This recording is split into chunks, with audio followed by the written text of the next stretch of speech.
যদি আপনাদেরকে একটা সত্যি জিনিস স্মরণ করে দিতে পারি, আপনারা সবাই জানেন যে একাই এসেছো ভাবে একা পুনঃ যেতে হবে। আমি আজকে সকালে ঘুম থেকে উঠলাম, আমি কি জানি কালকে উঠতে পারবো? যে কোনো মুহূর্তে if I go to the land of never return, the বারজাখ, কতদিন সেখানে থাকতে হবে, কিন্তু থাকতে হবে একা একা। সে চিন্তা করছে না।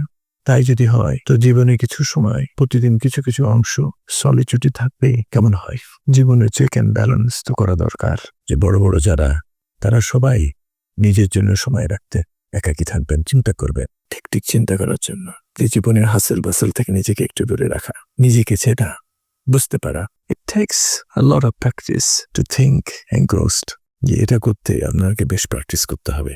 যদি তা আপনি করতে পারেন, জীবনের অনেক সমস্যার আপনি নিজে নিজেই সমাধান করে ফেলতে পারবেন, শুধু চিন্তা দিয়ে।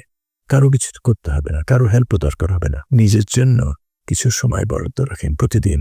B alone in a quiet place.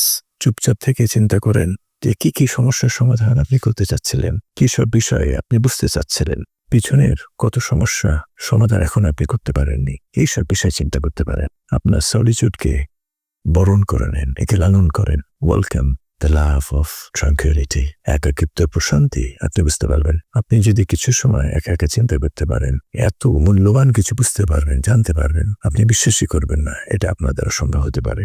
In peace we live.